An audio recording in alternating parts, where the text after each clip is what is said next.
Bonjour à tous, et bienvenue une fois de plus à ce cours de connaissance de soi. Aujourd'hui, nous allons explorer un sujet très intéressant. Nous allons approfondir le véritable sens d'un rituel pratiqué dans de nombreuses traditions religieuses, le rituel du baptême. L'objectif de cette conférence est de comprendre réellement ce qu'est le baptême et d'en saisir la signification ésotérique.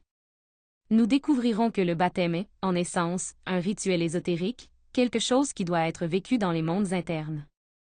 Pour commencer, nous devons clairement distinguer le baptême exotérique et le baptême ésotérique. La forme exotérique, celle qui est accomplie extérieurement sur le plan physique, n'est qu'un symbole. Elle représente quelque chose de bien plus profond qui se produit intérieurement et qui est directement lié au chemin initiatique. Le sacrement du baptême, sous une forme ou une autre, existe dans de nombreuses traditions religieuses. Il n'est pas exclusif au christianisme, de nombreuses religions le pratiquent lorsque quelqu'un entre dans leur voie. Toutes les religions contiennent deux dimensions, l'exotérique, qui est public, et l'ésotérique, qui est caché. Au sein du cercle ésotérique, les textes sacrés ne sont pas étudiés d'une manière simplement externe ou littérale. Au contraire, ils sont abordés de l'intérieur, en recherchant le sens profond, au-delà de la lettre qui tue, afin de percevoir l'esprit qui donne la vie, ce qui est écrit entre les lignes, ce que la majorité ne peut pas percevoir. Aujourd'hui, la plupart des religions ont perdu leur tradition initiatique. Cependant, elles conservent encore le rituel extérieur du baptême. Cette cérémonie extérieure n'est qu'une représentation du baptême intérieur qui doit être réalisé dans notre propre monde intérieur. Dans le passé, ces rituels servaient à éveiller chez les chercheurs sincères le désir de comprendre leur symbolisme profond. Ceux qui développaient des yeux pour voir et des oreilles pour entendre étaient discrètement guidés vers le cercle ésotérique, où ils recevaient des enseignements destinés à éveiller la conscience et à les conduire vers l'initiation. Mais avec le temps, et avec la dégénérescence de l'humanité, cette fonction plus profonde a en grande partie été perdue. Le baptême est devenu, dans de nombreux cas, un acte formel d'affiliation, une manière de devenir membre d'un groupe religieux et d'établir un lien psychologique avec les forces qui gouvernent aujourd'hui ces institutions. Alors, qu'est-ce que le baptême dans son véritable sens? Le baptême est un pacte de magie sexuelle, un engagement de nature sexuelle. C'est une cérémonie à travers laquelle l'individu établit un accord avec le Dieu intérieur, un engagement à pratiquer plus tard l'alchimie sexuelle. Si, plus tard dans la vie, cette personne accomplit ce pacte, alors le rituel aura eu une véritable valeur. Si le pacte n'est pas accompli, alors il devient inutile. Recevoir le sacrement extérieurement ne sert à rien si l'engagement intérieur n'est pas honoré. À quoi sert de prêter serment si celui-ci n'est pas vécu? Cela nous conduit à une conclusion profonde, le salut de l'être humain réside dans le sexe et dans la moelle épinière, et tout ce qui est en dehors de ce chemin est, en fin de compte, une perte de temps. Dans le rituel du baptême, de l'eau est versée sur la tête de celui qui est baptisé. Cela symbolise que les eaux doivent s'élever vers la tête à travers le travail de la transmutation sexuelle. C'est là la clé essentielle du baptême. Ce n'est qu'en travaillant avec les eaux pures de la vie que l'on peut retourner à l'état paradisiaque de l'Éden.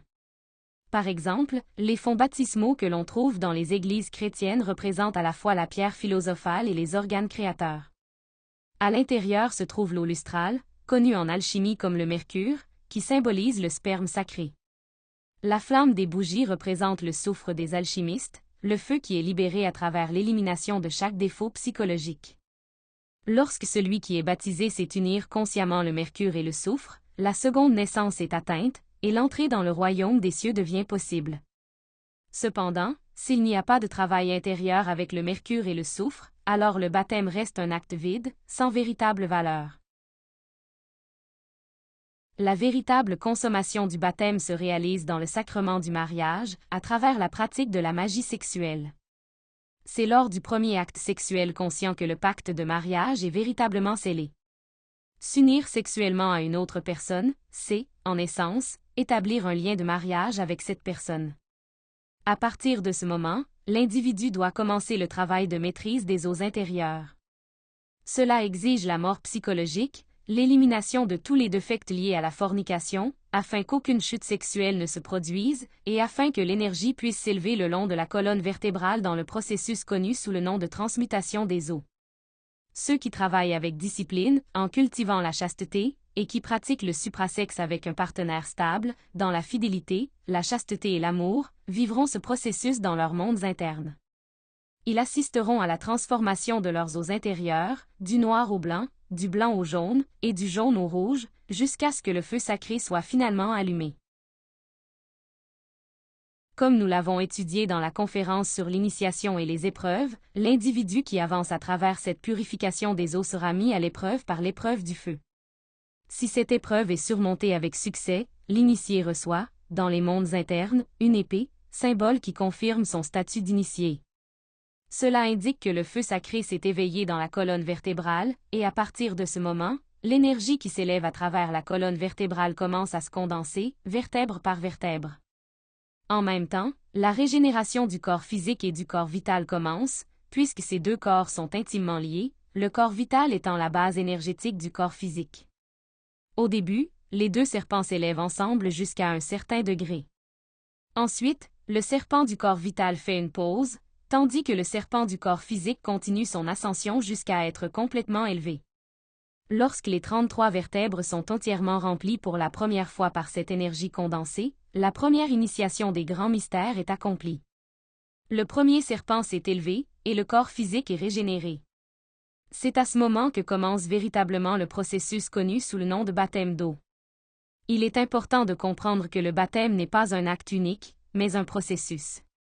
Il commence avec l'achèvement de l'initiation du corps physique et se termine avec l'achèvement de l'initiation du corps vital. Une fois que le premier serpent s'est complètement élevé, le serpent du corps vital reprend son ascension, et son achèvement prend la même durée que toute l'initiation du corps physique. Ainsi, le baptême d'eau se produit après la création du corps physique solaire et se poursuit jusqu'à ce que le corps vital solaire soit entièrement complété.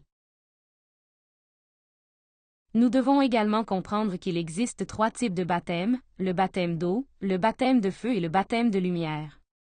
Le baptême d'eau correspond à la première montagne. Il est directement lié à l'achèvement du corps vital solaire. Le baptême de feu, qui correspond à la deuxième montagne, est lié à l'achèvement du corps vital d'or, et il est symboliquement représenté par la décapitation de Jean le Baptiste. Jean déclara qu'il baptisait avec de l'eau, mais qu'après lui viendrait quelqu'un qui baptiserait avec le feu. Par ces paroles, il faisait référence au Christ, le feu intérieur et universel qui naît et se développe en nous à travers le travail de la deuxième montagne. Le baptême de lumière est le véritable baptême. Il est directement lié à la seconde naissance et à la création des corps de lumière sur la troisième montagne. Ce sont les véhicules qui permettent à notre être intérieur, notre Père qui est pure lumière, de s'unir complètement à nous. Au moment où le Père descend et fusionne avec l'être humain, le véritable baptême a lieu. À cet instant, la connaissance de soi est atteinte, nous devenons un avec notre être réel, et notre conscience s'éveille à 100%. Rappelons-nous que le travail qui conduit à l'accomplissement du grand objectif de notre existence exige que nous travaillions avec sagesse notre énergie sexuelle, afin de récupérer notre pouvoir perdu. Ce n'est qu'en travaillant avec les eaux pures de la vie que nous pouvons retourner à l'état paradisiaque de l'Éden. Et avec cela, nous concluons la conférence d'aujourd'hui. Je vous invite à réfléchir profondément à sa signification. Dans les 3 prochaines conférences, nous explorerons les montagnes de l'initiation, les 3 grandes étapes du travail intérieur nécessaires pour atteindre la réalisation intime de l'être. Lors de notre prochaine conférence, nous étudierons en détail le processus de la première montagne. Ne la manquez pas. À la prochaine fois.